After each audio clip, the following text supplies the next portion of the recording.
Merry Crimmus and happy holidays to you guys. I hope your day has been full of cheer, surrounded by the people you care about. Christmas is my favorite holiday of the year. I love everything about it.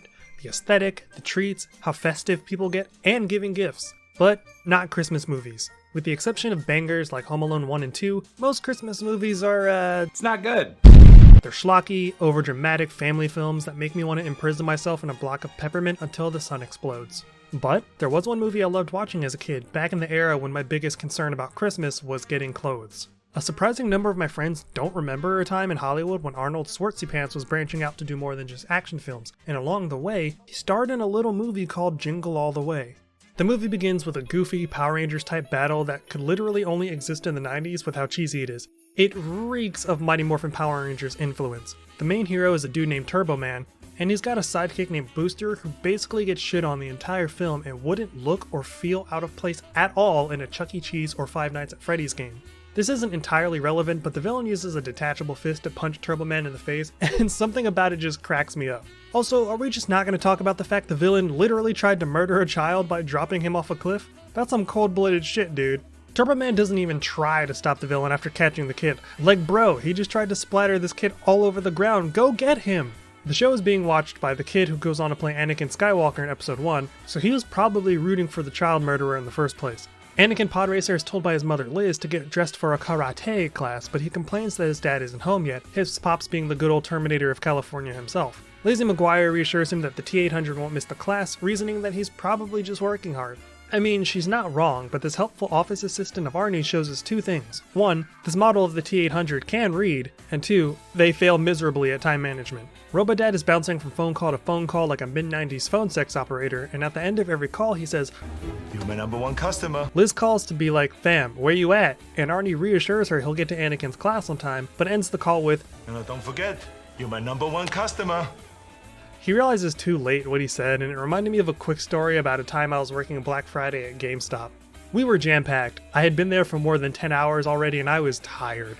There was a Best Buy in the same plaza, and when people came in looking for doorbusters and deals that sold out 12 hours ago, we would direct them to Best Buy. At one point, toward the end of my shift, I had said try going to Best Buy so many times that when the phone rang, I picked it up and said thank you for calling Best Buy. I realized my mistake right after the words fell out of my mouth, and I just slowly hung up the phone. I didn't wait for a response, I didn't apologize and start over, I just gave up and hung up before staring off into the middle distance like a war veteran.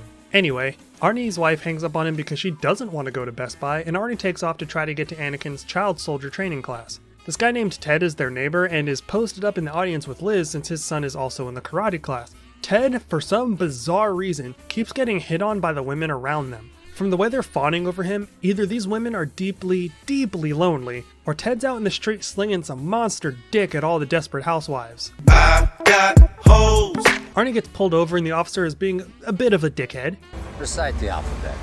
A, B. Backwards.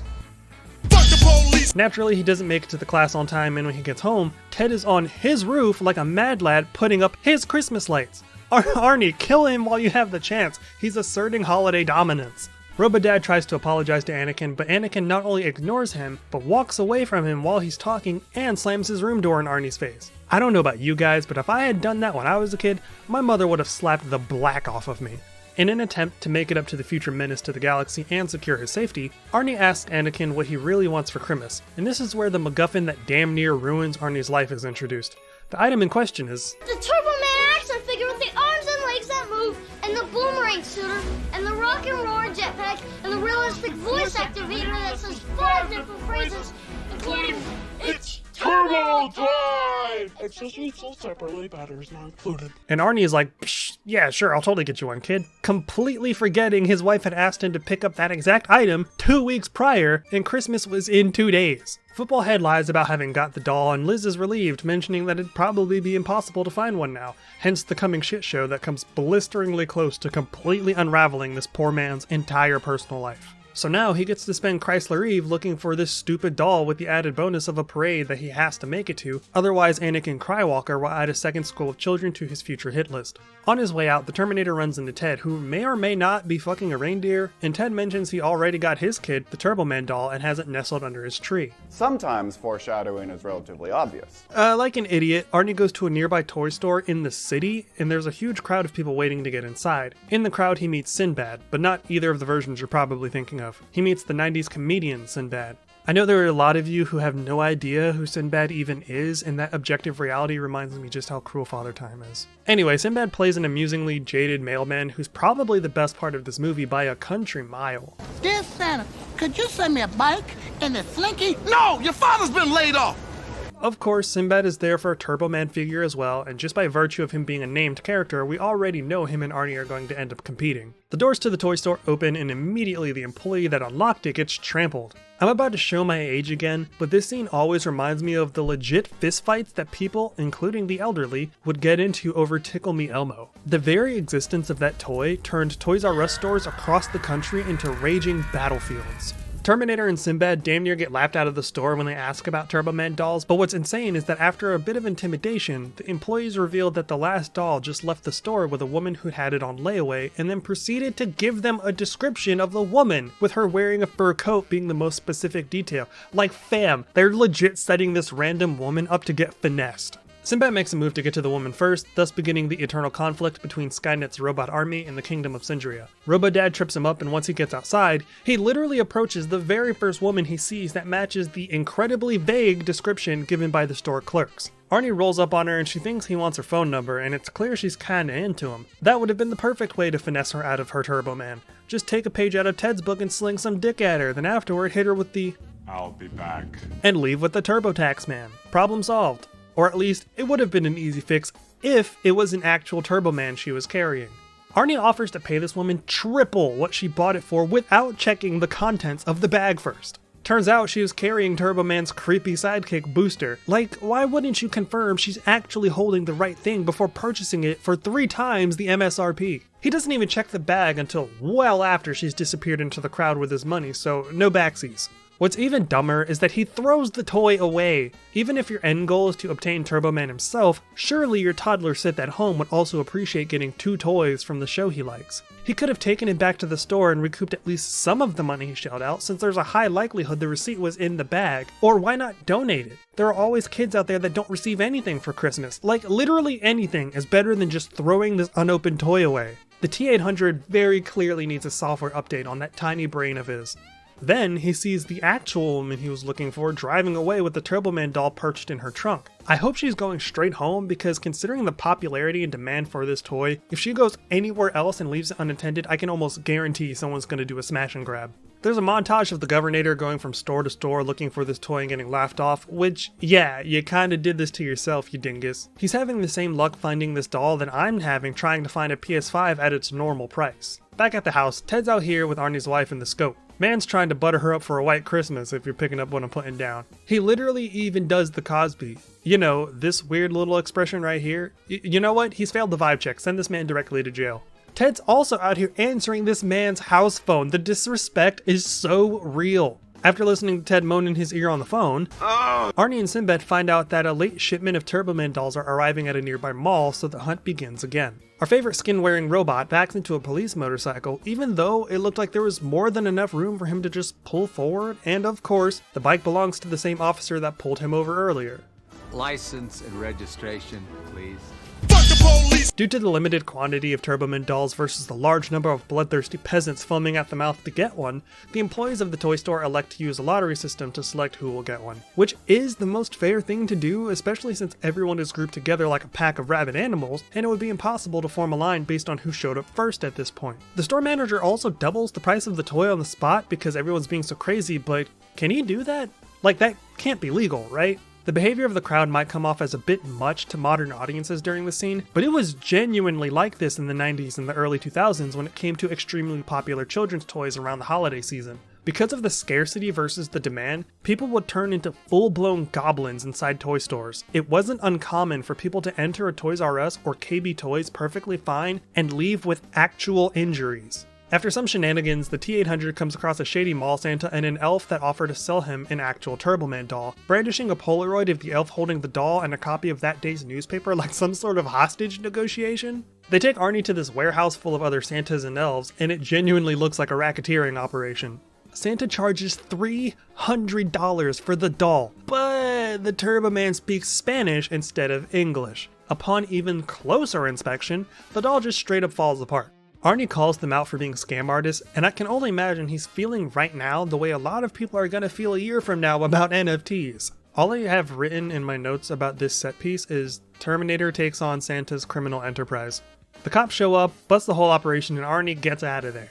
Ted is handing out hot chocolate, and this one woman is just being extra as fuck. She is doing absolutely nothing to hide how hard she's simping for this total dweeb. He's gotta have a monster dong or something, because otherwise I don't get it.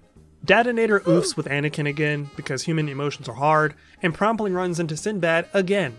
Arnie kind of reflects on his shortcomings as a parent because we're at that point in the anime.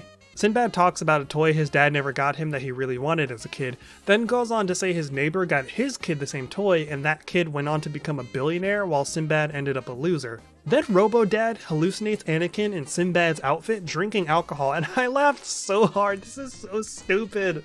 I know the subtext is about the difference having a hands-on parents can make, but the execution of it ignores external factors that a child wouldn't even be privy to, like household bills and the pride of a parent that doesn't want their child to realize they're financially insecure.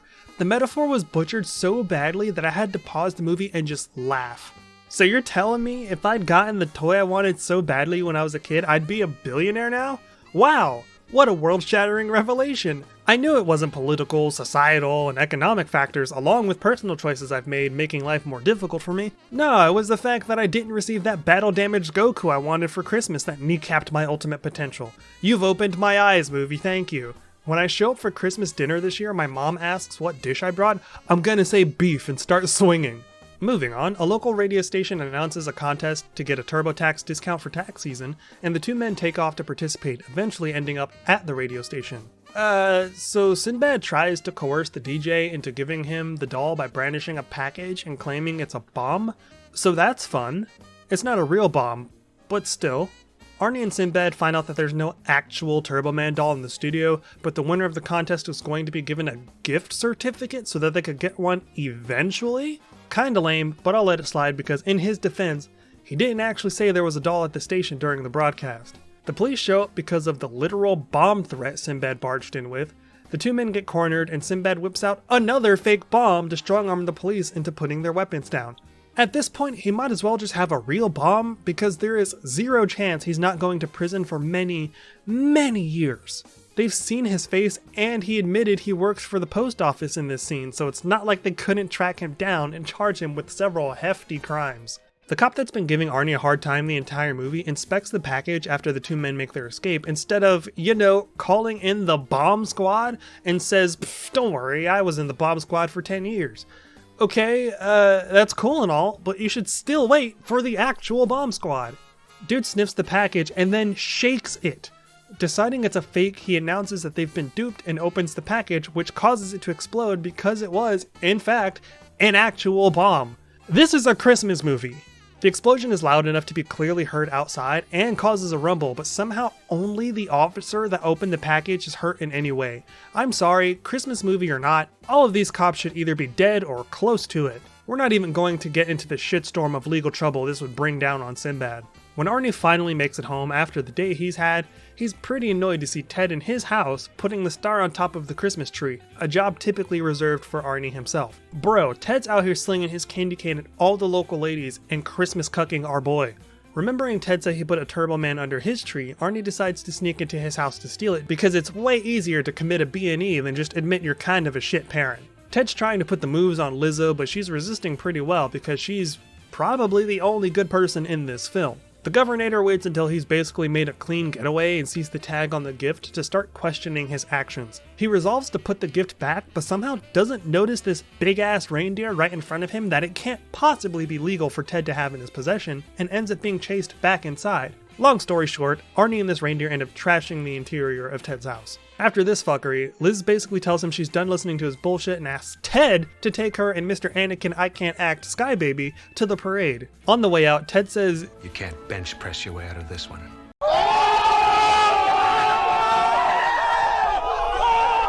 and like, what a weird ass thing to even say. I know it's a callback to Arnie's days as a bodybuilder, but without that context, it's just dumb. Hell, even with that context, it's still pretty dumb. Whoever wrote that line needs to have their thumbs taken away from them. They're in timeout now. This is completely irrelevant, but one of the commentators for the parade is a weatherman and his name is Gale Force. Oh my god, suck my dick, movie. Ted's trying to spit game at Lizzie Borden and she's not even remotely interested. Things are creepy already, but he's definitely trespassed far beyond flirtation into being uncomfortably pushy. As a kid, I didn't pay this any mind, but as an adult, I'm just being waterboarded with red flags from this dweeb. Liz finally gets fed up with this creepy TED talk and bops him with a thermos. And you know, good for her. While running from the same cop as usual, Arnie ends up being dressed as Turbo Man for the parade after being mistaken for the missing substitute. They also throw in some casual racism for flavor. I've been sweating like a dog in a Chinese restaurant waiting for your sorry ass to show up.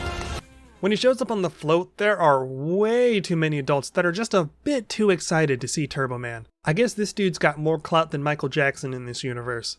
As the float is going down the street, the commentators announce that in a few moments, Turbo Man will select a child from the crowd to receive a special edition version of the toy he's been after all this time. But what about all the kids the parade float has already gone past? Sucks to suck for those kids, I guess. Naturally, nepotism dictates Turbinator is going to choose his own son from the crowd, which makes it convenient the float didn't already go by and that he's right where he needs to be for everything to work out just fine. The villain from the beginning is supposed to show up for a fake battle, but the original performer is attacked and replaced by Sinbad. Sinbad shows up right as the Turbo 800 is about to tell Anakin the fate of the human race, and uppercuts Pepto Booster right off the float. To add insult to injury, Booster is then jumped by a group of kids that probably call their parents by their first names. Anakin gets an early start on his quest to destroy children by karate kicking Sinbad in the balls, while Arnie is getting jumped by Sinbad's minions. There's a chase sequence between Sinbad and the kid while Arnie uses the jetpack to fly around, pretty unsuccessfully and recklessly at first. There's a point where he crashes headfirst into a brick wall at like 30 miles an hour and yeah, he's dead. I'm convinced the rest of this film is just his brain playing out the best case scenario as he dies on the sidewalk. What's so ridiculous is that no one in the crowd has yet realized that this isn't part of the show, even when Sinbad and Anakin end up legitimately dangling precariously above the street. You'd think an event coordinator would get involved to alert the proper authorities that something is going terribly wrong, but everyone just keeps gawking. Sinbad is apprehended by the police after he falls, and shortly after that, Anakin loses his grip and falls too.